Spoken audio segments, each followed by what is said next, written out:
अस्सलामु अलैकुम रहमतुल्लाहि वबरकातुहू। अल्लाह रब्बुल इज़्ज़त के ज़ात से उम्मीद करते हैं कि हमारे प्यारे अज़ीज़ तलबा खुश खुर्रम होंगे। आज जिस मर्ज़ को हम लेकर के आए हैं वो है डिसीज़ेज़ ऑफ स्टमक, अमराज मैदा। आपके सिलेबस में मुख्तलिफ़ अमराज का ज़िक्र किया गया है। आज उसमें से हम ज़ोफ़ मैदा का तज़किरा करेंगे। कहा जाता है कि जिस इंसान का मैदा क़वी है, सही सालिम है, उसको कोई बीमारी छू तक नहीं सकती। और इसी के ज़ोफ़ के बाइस बहुत सारी बीमारियां घर कर जाती हैं। ज़ोफ़ मैदा की तारीफ़ क्या है? ज़ोफ़ मैदा एक ऐसी हालत है जिसमें मैदा अपने कुदरती अफ़आल को सही तरीक़े से अंजाम देने से क़ासिर हो जाता है, जैसे कि हज़म, क़ब्ज़ व इंबसात, ग़िज़ा को आगे भेजना वग़ैरह। हम जानते हैं कि हमारे ग़िज़ाई नाली से जो मुंह में हम लुक़मा रखते हैं, ग़िज़ाई नाली से होते हुए इसोफेगस से गुज़रते हुए मैदा या स्टमक तक पहुंचती है। और यहाँ पर मुख्तलिफ़ एंजाइम्स, पेप्सिन, स्टिएप्सिन, एमाइलैप्सिन वगैरह जो है का अफराज होता है, और ये खाने को हज़म करने का काम करते हैं। और मैदा या स्टमक में मुसलसल इंबसात और इनक़बाज़ दोनों होता रहता है, जिसको हम पेरिस्टाल्टिक मूवमेंट से कहते हैं। जो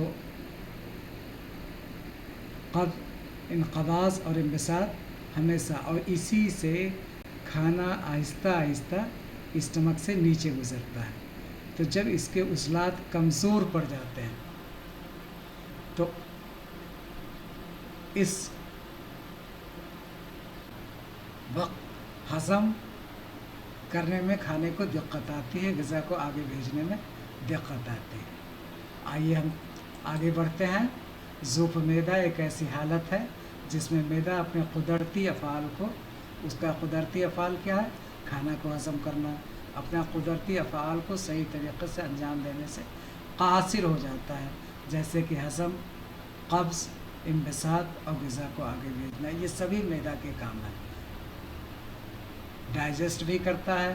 आप proteins, vitamins, minerals, carbohydrate, fats जो लेते हैं, they are broken down into complex organic materials are broken down into simpler organic materials. Carbohydrate glucose और फ्रुक्टोज में जाएगा, प्रोटीन अमीनो एसिड में जाएगा, फैट फैटी एसिड में जाएगा, और ये फिर खून का हिस्सा बन जाते हैं। तो पहले डाइजेशन होता है, फिर एसिमिलेशन होता है। तो इसका काम डाइजेशन या ग़िज़ा को हज़म करना।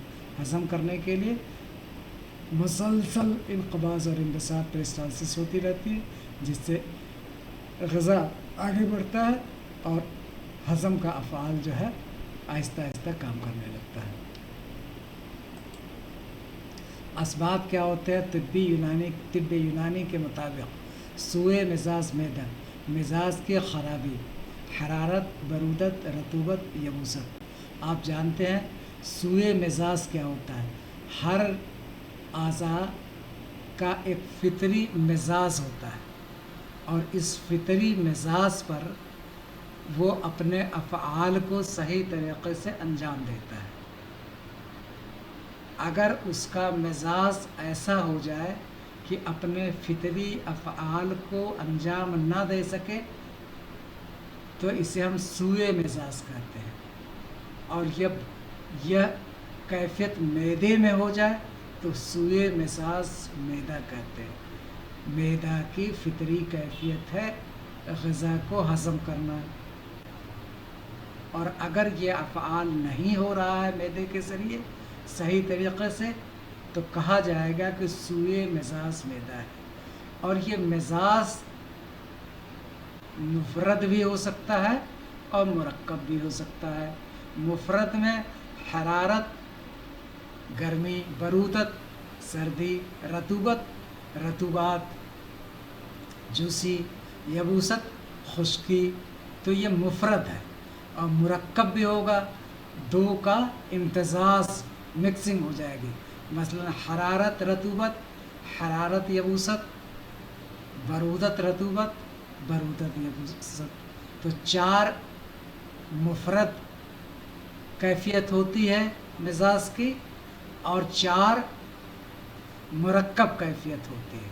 तो कुल ये 8 कैफियत होती है मिजाज की जो है। अब सूल कुन्निया, अज़ों की साख्त में बिगाड़। तो एक तो मिजाज में उसके फसाद बर्पा हो गया और दूसरा कोई साख्त एनाटॉमी में, स्ट्रक्चरल एनाटॉमी, उसके स्ट्रक्चर को हम साख्त बोलते हैं तिब्बी इस्तिलाह में। तो उसके साख्त में कोई जो है ख़राबी आ जाए। कसरत जमा या ज़्यादती मशक्क़त, बहुत ज़्यादा मेहनत मशक्क़त कर रहे हैं तो भी ये फसाद बर्पा होता है। या आराम तलब हो गए हैं, कोई काम नहीं कर रहे हैं तो भी जो है ज़ोफ़ मज़ा होता है। ग़िज़ा की ख़राबी ये भी हो सकता है कि हमारा मैदा का मिजाज ख़राब हो, मैदा की साख्त ख़राब हो, मशक्क़त की कमी या ज़्यादती हो। इसके अलावा ग़िज़ा हम जो ले रहे हैं उसमें ही फसाद हो। सकील ग़िज़ा ले रहे हैं, भारी भरकम ग़िज़ा ले रहे हैं, ऐसी ग़िज़ा ले रहे हैं जो आसानी से हज़म नहीं होती है, देर में हज़म होती है, तो ग़िज़ा के कैफियत पर भी मुनसर करेगा। उसके बाद कसीरुल ग़िज़ा, पूरा 8 रोटी 10 रोटी खा लिया, पेट फूल गया, तो हर मशीन को काम करने का एक कैपेसिटी होती है, उसी तरह से मैदे की भी एक कैपेसिटी है। एक आटे की चक्की कितना जो है गेहूँ पीस सकती है, ग्राइंड कर सकती है, उसी तरीक़े से उससे ज़्यादा डालेंगे तो ज़्यादा ज़ायद हो जाएगा। तो मैदे की भी ग़िज़ा को हज़म करने की एक कैपेसिटी है। दिन में आप 4 बार 5 बार खाना खा रहे हैं, ज़्यादा खाना खा रहे हैं, देर में हज़म होने वाली सकील भारी भरकम ग़िज़ाएँ खा लें, मुरग़्ग़न ग़िज़ाएँ खा रहे हैं, चर्बीदार ग़िज़ाएँ खा रहे हैं, तो ग़िज़ा की ख़राबी पर भी मुनसर करेगा।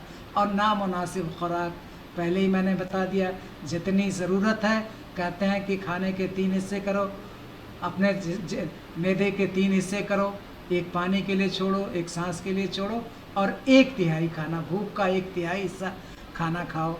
तो मुनासिब मिक़दार में ख़ुराक होगी तो इंशाअल्लाह मैदे में ख़राबी नहीं होगी। और जब मैदे में ख़राबी नहीं होगी तो इंसान को जल्दी कोई भी मर्ज़ छू नहीं सकता। कसरत क़य और इसहाल, बार बार क़य आ रही हो किसी अर्ज़े के सबब से, या इसहाल डिसेंट्री हो रही हो या दस्त हो रही हो, ये भी दिक्कत करता है। मुज़मिन अमराज जैसे सौदावी या बलग़मी अमराज, मिजाज जो है सौदावी है, आप जानते हैं अखलास सौदावी होते हैं, बलग़मी होते हैं, दमवी होते हैं, सफ़रावी होते हैं। तो अगर सौदावी और बलग़मी अखलात की ज़्यादती है तो भी दिक्कत तलब होता है। आसाबी कमज़ोरी, जो स्टमक के अंदर आसाब हैं, हिस्स और हरकत, इनक़बास और इंबसात के लिए हिस्स और हरकत का निज़ाम आसाब के ज़रिए मुकम्मल होता है। अगर आसाब कमज़ोर हो जाएंगे तो उसको पैगाम ही नहीं मिलेगा कि ये काम करना है, और जब पैगाम नहीं मिलेगा तो काम नहीं होगा। आपने ये साइकिल पढ़ा होगा किस तरीक़े से पैगाम किसी एक अज़ू से दूसरे अज़ू तक स्पाइनल कॉर्ड के होते हुए जाता है। अदविया का गलत इस्तेमाल, हमने ऐसी अदविया ले ली जो फ़ायदा के बजाय नुकसान कर रही है, یا زیادہ لے لی، تو یہ سب جو ہے اسباب ہے۔ جدید طبی اسباب، ماڈرن جو ہے کیا اس کے کازز ہے، کرونک گیسٹرائسس، آپ کے معدے کے اندر تیزابیت ہے اور مزمن کیفیت ہے، تیزاب زیادہ مقدار میں اور دن بھر 24 گھنٹہ کچھ نہ کچھ جو ہے اس کا جو ہے افزاز ہو رہا ہے، رسا ہو رہا ہے، سکریشن ہو رہا ہے، تو بھی دقت آئے گی۔ اس سے السرس، دیوالوں میں گھا ہو جاتا ہے، پیپٹک السر دیکھیے نیچے جو اگر پیپٹک السر ہے آپ کے پرفوریٹڈ، آپ کی اندرونی جھلی پرفوریٹڈ ہو جاتی ہے اور سیدھا اس پر جو ہے ایسڈ جب کانٹینیوس اٹیک کرتا ہے تو جو ہے وہاں کی دیوال کٹ جاتی ہے، جس کو ہم السرس کے نام سے جانتے ہیں۔ تو اور اس کا اصل سبب کیا تھا؟ وہ تیزاب تھا۔ تو کرونک گیسٹرائٹس ہو، پیپٹک السر ہو یا ہیلیکو بیکٹر پائلوری، یہ آپ کے جو ہے معدے کو بہت خراب کرتا ہے اور بہت ساری بیماریوں کا جو ہے باعث بنتا ہے۔ ہیلیکو بیکٹر پائلوری، ہیلیکو بیکٹر پائلوری کا انفیکشن ہے، تادیہ ہے۔ فنکشنل ڈسپیپسیا، آپ کو کھانا نگلنے میں ہی دقت ہو رہی ہے، ہضم کرنے میں دقت ہو رہی ہے۔ پور ڈائٹ، الکوہل یعنی ایسیڈی، اسٹریس، آپ دباؤ میں رہ رہے ہوں، فکر میں رہ رہے ہوں، آٹومیٹک نیوروپیتھی جیسے ڈائبٹک، تو یہ جدید اسباب مانے گئے ہیں۔ علامات، ہم مرض کی تشخیص علامات کی بنا پر کرتے ہیں۔ یونانی میں کوئی اصطلاح ایسا نہیں ہوتا، کوئی ایسا ٹولز، ایسا مشین نہیں ہوتا جس سے ہم اخلاق کی تشخیص کر سکیں یا مزاج کی تشخیص کر سکیں۔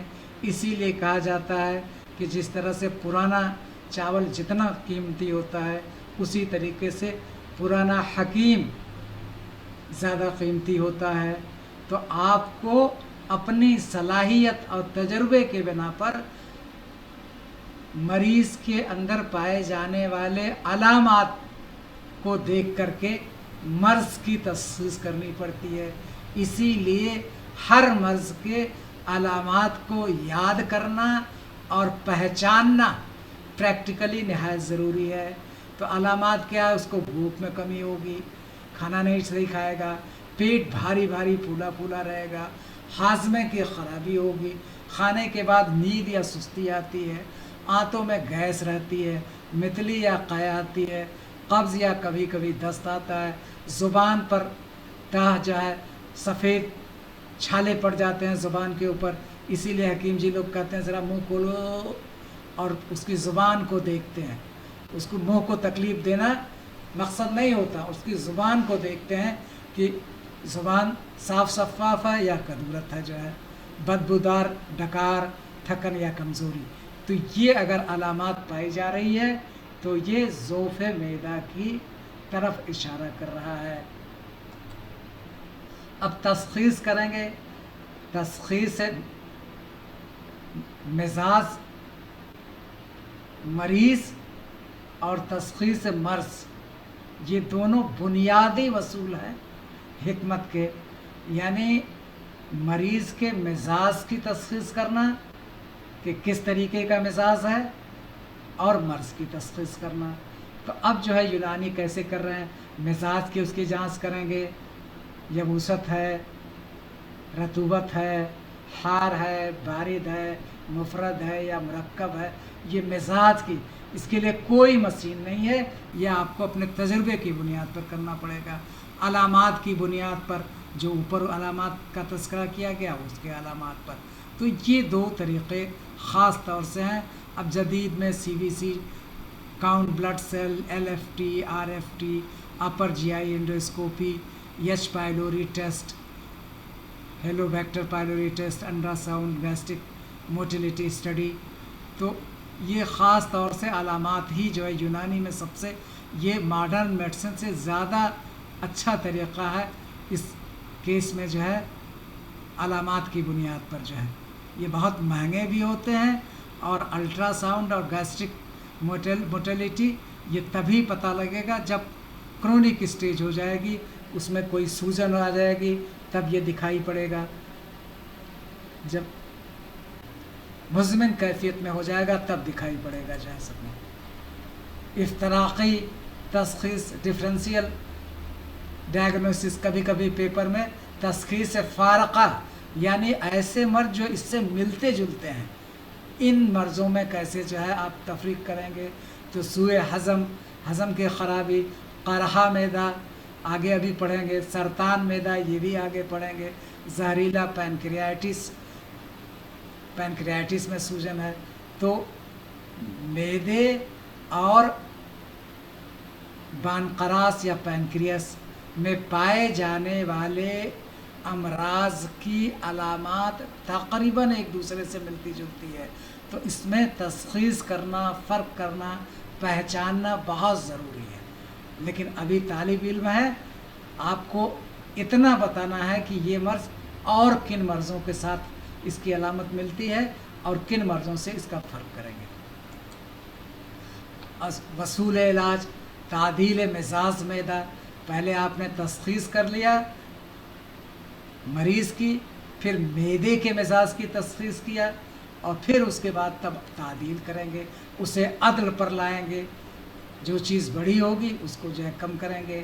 اس کے خلاف حار ہے تو بارد ہے تو حار، یبوست ہے تو رطوبیت دوائیں، اور رطوبیت ہے تو حار دوائیں دیں گے. اس کے ضد اپوزٹ دوائیں دی جاتی ہیں مزاج کے، تعدیل مزاج کے لیے. تقویت معدہ کے تقویت کے لیے یونانی میں ہمیشہ مرض کی علاج تو کرتے ہی کرتے ہیں، مرض کے سبب کا علاج کرتے ہیں، اور جس عضو میں ہوتا ہے اس کی تقویت پر خاص ذہن مرکوز کیا جاتا ہے. چونکہ یہ فساد معدے کے ذوب کی وجہ سے ہوا، تو اس کو قوی بنانے کے لیے جو بھی ادویہ، مفرد ادویہ ہو، مرکب ادویہ ہو، اس کا استعمال کرنا پڑے گا. ازالے سبب کو آپ دور کریں. اصلاح غذا اور طعام اور تقویت قوام طبیعہ، یہ ساری چیزیں جو ہے آپ کو درست کرنی پڑے گی. اب فائدہ کیا ہے؟ حازم اور محرک. اگر جو ہے آپ زنجبیل استعمال کرتے ہیں تو محرک اور حازم ہے.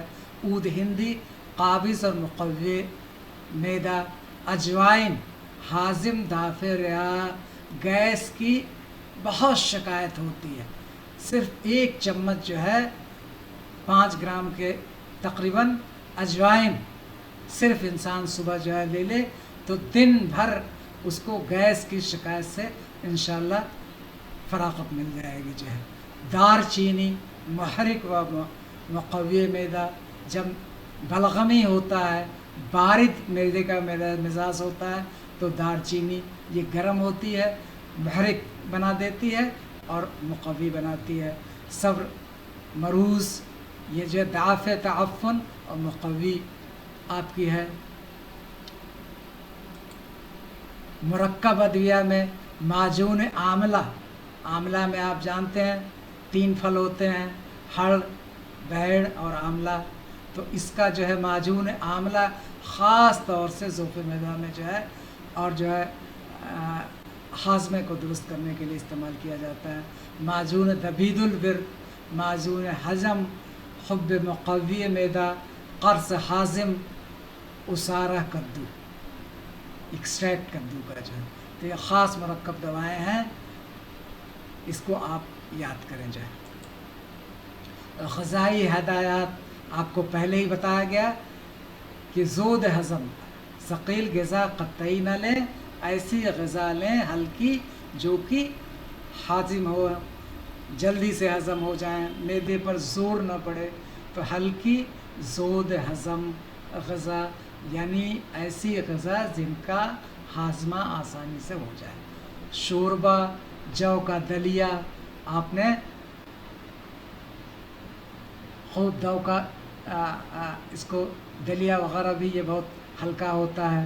انار، دہی، لیمو गर्म पानी का इस्तेमाल, मुरक्कन और मसालेदार ग़िज़ाओं से परहेज़, खाने के बाद चहलकदमी, ताकि थोड़ा सा मैदा हरकत में आए, बहुत तेज़ नहीं, खाने के बाद बहुत आहिस्ता जो है खरमा खरम थोड़ी देर चलते हैं। एहतियाती तदाबीर, वक्त पर सादा खाना खाएं।